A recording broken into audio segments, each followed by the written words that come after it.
আরও একটি follow up case দেখাচ্ছি বন্ধুরা।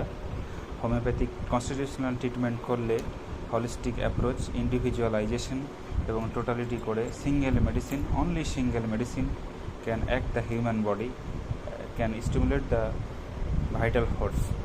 সো অনলি সিঙ্গেল মেডিসিন দিয়েই রোগ সারানো যায়। বায়ো পলিফার্মাসি, পেটেন্ট, টনিক এইসব দিয়ে রোগ সারে না।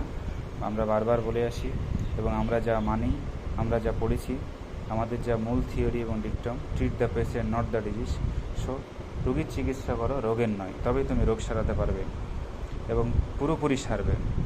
এই একটা পেশেন্ট, 24 ইয়ার্স লেডি, এর টেন্ডেন্সি টু অ্যাবর্শন 2 টাইমস হয়েছে এবং যখন আমি টেস্টিং করি তখন সমস্যা ছিল যে bleeding per vagina with pain for 7 দিন ধরে চলছিল এবং পিরিয়ডের মধ্যে মধ্যে অল্প অল্প ব্লিডিং হতো, that is metrorrhagia. Skin allergy ছিল, ডাস্টে গেলে তার স্কিন অ্যালার্জি হতো। এই দুটোই তার মেন সমস্যা ছিল। আমি যে দুটো বললাম ঠিক তো, এইগুলোই তোমার মেন কষ্ট ছিল। হ্যাঁ, এগুলোই মেন কষ্ট ছিল। আমি ওষুধ দিয়েছিলাম। কী ওষুধ দিয়েছিলাম? প্রেফার্স ওপেন ইয়ার, চোখে আঞ্জনি হতো, stye passes regular, menses regular, painful এবং মানে আর কি ঠিক টাইমেই ছিল, থাসলেস, জল পিপাসা কম। আমার রোগী হট পেশেন্ট, ঘাম বেশি, মিষ্টি পছন্দ, মাংস পছন্দ করতো, কোল্ড ড্রিঙ্কস এবং কোল্ড ফুড পছন্দ করতো।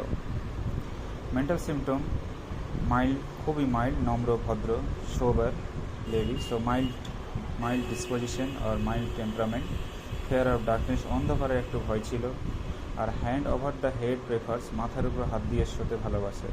সো এইসব সিমটমের উপরে আমি শুধু অনলি পালসিটিলা দিই। পালসিটিলা 0/7 আমার কাছে 1 থেকে তখন ছিল না বলে আমার তখন দেওয়া হয়নি। 9/7/24 দেখিয়েছিল July. Pulsatilla 0/7 improve, next visit pulsatilla 0/8 improve, next 2 তারিখ আজকে সেপ্টেম্বরে ইমপ্রুভ, পালসিটিলা 0/1। 3 বার হচ্ছে ওষুধ দেওয়া। আমি যে 2-3 বার ওষুধ দিয়েছি, 2 বার এবার দিয়ে 3 বার হচ্ছে তোমার। আর কোনো এখন তোমার কোনো সমস্যা আছে? যে সমস্যাগুলো ছিল ঠিক আছে, অনেকটা ভালো, তুমি অনেকটা খুশি আছো তো এখন? অনেকটাই ভালো, স্যাটিসফ্যাকশন, অনেক ভালো আছো।